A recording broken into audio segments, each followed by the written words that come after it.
Good morning, class 5. How are you all? Okay. Today we will start new lesson. Uncle Ken at the wicket. Wicket word goes with what? With cricket. Yes?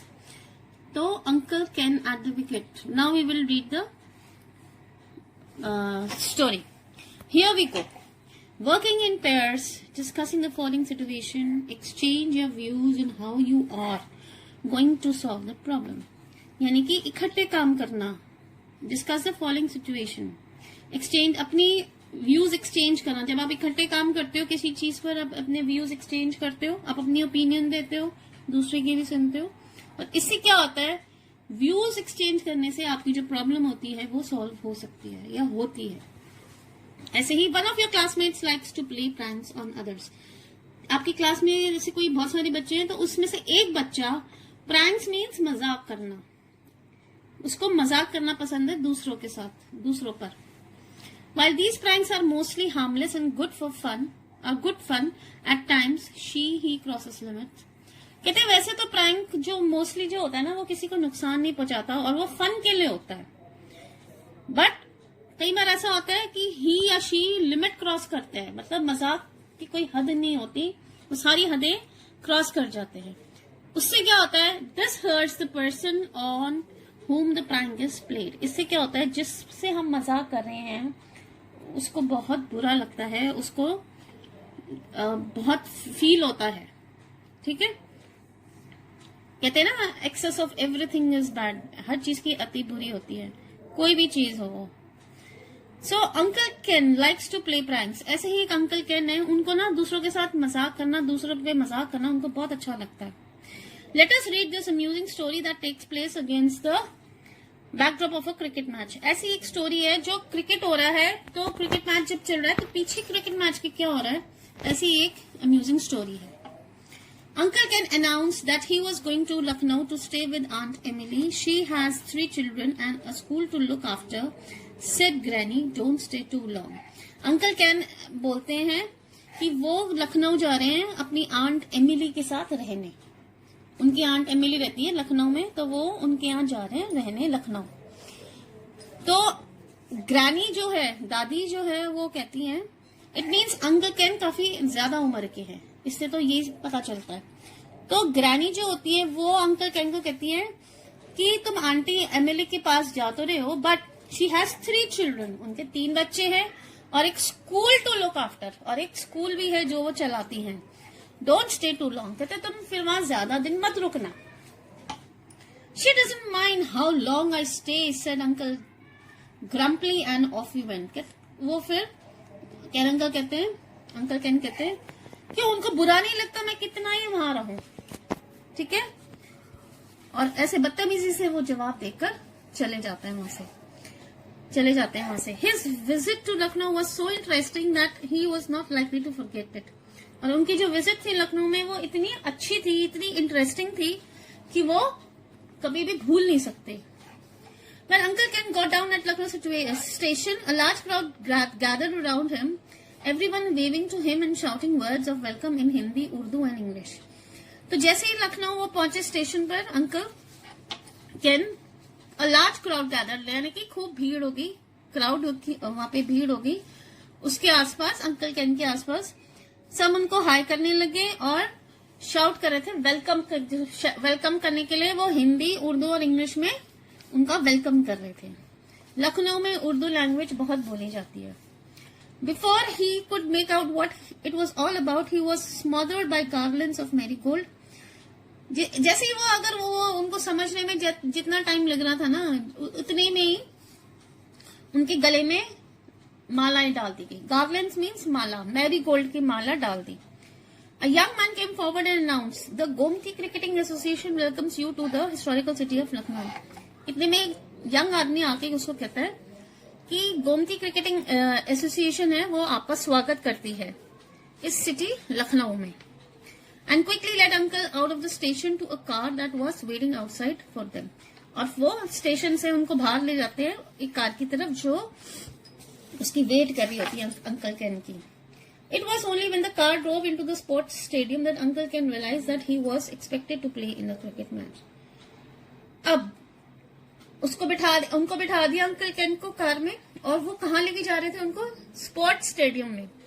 अब uncle केन को realise हुआ कि उनसे cricket match खिलवाया जाएगा। He was expected to play a cricket match. बताया था जो केन थे, अंकल केन थे, वो when he reached the Lucknow station, he was welcomed by many people. Yes, वो ऐसा क्यों हुआ था? कुछ मिसअंडरस्टैंडिंग हो गई थी। मिसअंडरस्टैंडिंग क्या थी?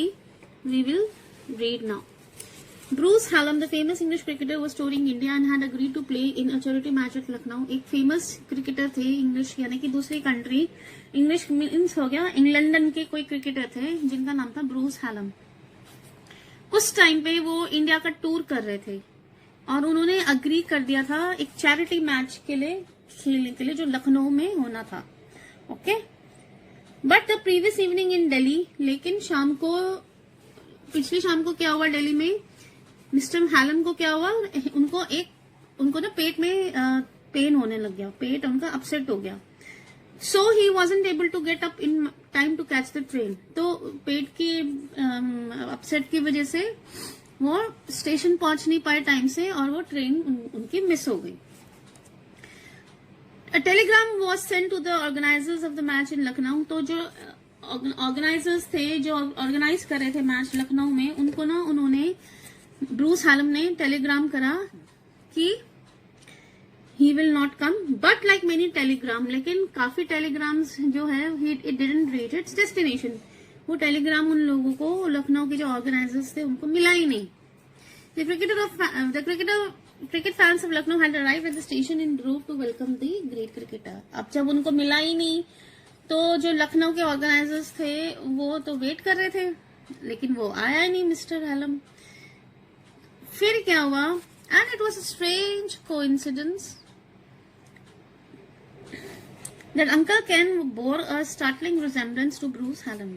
अब ये एक इत्तेफाक आप मान लीजिए, जो अंकल कैन थे ना, उनकी जो शक्ल थी, रिजेम्बलेंस मीन्स सिमिलैरिटी, मतलब शक्ल मिलना, वो ब्रूस हैलम से मिलती थी, ऐसा इसमें बताया गया है। कैसे मिलती थी? इवन द बैल patch on the crown of his head, मतलब उनका वो गंजे थे, अंकल कैन भी गंजे थे, तो वो सोचे कि यही है Bruce Hallam. Hence the muddle, and of course Uncle Ken was happy to enter into the spirit of muddle. Confusion में होगी उनको, और अंकल कैन को तो बहुत खुश थे, वो तो सोचे कि उसी के लिए वेलकम के लिए आए हैं, लेकिन वो वेलकम के ब्रूस हैलम के लिए आए थे। अब आपको समझ आया कि स्टेशन पे इतना ग्रैंड वेलकम क्यों था अंकल कैन के लिए? वो था एक्चुअली ब्रूस हैलम के लिए। Having received from the Gomti Cricket Association a rousing reception and a magnificent breakfast at the stadium, he felt that it would be very unsporting on his part if he refused to play cricket for them. If I can hit a tennis ball, he mused, I ought to be able to hit a cricket ball, and luckily there was a blazer and a pair of white flannels in his suitcase. अब उसने सोचा कि मेरे को इतना शानदार मेरा welcome हुआ है, तो अगर मैं इनके लिए नहीं खेलूं तो बहुत अनसपोर्टिंग होगा, अनस्पॉटिंग होगा कि अगर उसने उनकी मदद नहीं करी तो। कहते हैं अगर मैं टेनिस बॉल को हिट कर सकता हूं तो हो सकता है मैं क्रिकेट बॉल को भी हिट कर दूं। अब उसके पास अंकल कैन के सूटकेस में एक ब्लेजर मिल गया और एक व्हाइट फ्लैनल्स होते हैं पैड्स जो नीचे क्रिकेटर्स पहनते हैं, उसके सूटकेस में अवेलेबल थे।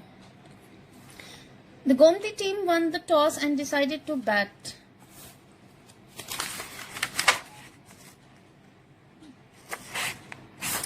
नहीं, फ्लैनल्स पैड नहीं होते, फ्लैनल्स होते हैं पैंट। उसके पास पैंट थी और उनके पास एक कोट भी था, ठीक है। तो Gomti team won the toss and decided to bat. Uncle Ken was expected to go it in number 3। अब गोमती टीम ने टॉस जीता और उन्होंने डिसाइड करा कि वो बैटिंग करेंगे। अंकल कैन की कौन सी टर्न थी? नंबर 3 पे। ब्रूस हैलम्स नॉर्मल पोजीशन, जो ब्रूस हैलम था वो 3rd नंबर पे आता था। अब थे तो वो अंकल केन, लेकिन वहां जो रजिस्टर हुआ था ब्रूस हैलम के नेम से हुआ था, तो ब्रूस हैलम जो था वो नंबर 3 पे खेलता था, तो उसकी जो पोजीशन थी नंबर 3 के लिए ही रही. He soon found himself walking to the wicket, wondering why on earth no one had as yet invented a more comfortable pair of pads. फिर उसने देखा कि उसकी टर्न आ गई है बैटिंग की, और उसको जो पैड जो पहन रखे थे वो सोचे कि इससे अच्छे कंफर्टेबल पैड्स क्यों नहीं किसी ने इन्वेंट करे, क्योंकि उसको तो आदत ही नहीं थी पैड्स पहनने की पैरों में. The first ball he received was a short pitch and he was able to deal with it tennis fashion, sending to the mid-wicket boundary. First ball पे उसने चौका मार दिया एंड द क्राउड चीयर्ड मतलब जो वहां पे लोग देखने आए हुए थे मैच, वो बहुत खुश हो गए. नेक्स्ट बॉल पे hit uncle Ken on the pad. फिर अंकल कैन को नेक्स्ट बॉल जो थी वो उसके पैड पे हिट हुई. He was right in front of his wicket and should have been given out leg before wicket. अब उसके पैड पे लग गई तो ये था कि उसको आउट दे देंगे, but the umpire hesitated to raise his finger. वो जो अंपायर था उसने नॉट आउट दे दिया. क्यों? After all 100 people had paid good money to see Bruce Hallam play and it would have been a shame to disappoint them. वो इसलिए उन्होंने नॉट आउट दे दिया, अंपायर ने गलत डिसीजन इसलिए दे दिया क्योंकि वो ये चाहता था कि लोगों ने इतने पैसे दिए हैं ब्रूस हैलम को खेलते हुए, तो अगर उसने आउट दे दिया तो वो जल्दी पवेलियन चला जाएगा, तो और लोग जो है वो डिसअपॉइंट हो जाएंगे. Now Not out, said the umpire. तो not out दे दिया उसको. The third ball took the edge of the uncle's skin bat and went through the slips. Lovely shot, exclaimed an elderly man in the pavilion. उसने दोबारा बहुत अच्छा shot लगाया, तो Pavilion में एक बुढ़ा आदमी था, वो बोला बहुत अच्छी शॉट है. A classic shot. दूसरे ने बोला ये क्लासिक शॉट है. The ball reached the boundary and Uncle Ken had another 4 runs to his name. उसने दोबारा चौका मार दिया. Then it was over and other batsmen had to face the bowling. अब क्या हुआ? अब उसने चौका मारा, उसके बाद ओवर हो गया. अब दूसरे बैट्समैन को फेस करनी थी बॉलिंग. आपको पता ही है ना, 2 मिलके खेलते हैं प्लेयर्स. उसने he took a run off the first ball and call for a second. उसने पहले बॉल पे तो रन ले लिया और सेकंड रन लेने के लिए अंकल कैन को बोला. Uncle can thought 1 run was more than enough. Uncle can ने सोचा भाई 1 रन तो बहुत है, दूसरा अकेला तो जरूरत ही है. Why go up running and down the wicket like a madman. वो बोला कि पागलों की तरह किस लिए भागना, पागल आदमी की तरह दूसरे रन के लिए क्यों फिर से भागना. However when the batsman started running he couldn't refuse to run. अब जो दूसरा बैट्समैन था वो रन तो लेने के लिए आगे आ ही गया था, तो वो उसको भी भागना पड़ा. और हाफ वे में ही वो पहुंचा था कि फील्डर ने हिट कर दिया विकेट पर और अंकल कैन रन आउट हो गए. There could be no doubt about it this time. अब इसमें पहले बार आउट था तो नॉट आउट दे दिया, लेकिन इस टाइम तो कोई डाउट ही नहीं था कि वो रन आउट है. He returned to the pavilion to the sympathetic applause of the crowd. और आउट हो गया तो क्राउड ने उसको खूब चीयर करा और वो पेविलियन वापस पहुंच गया. Not his fault, said the elderly man. The other batsman shouldn't have tried to take 2 runs. There wasn't a run there.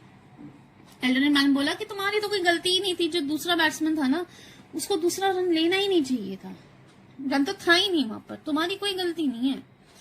Okay, now we will read till here.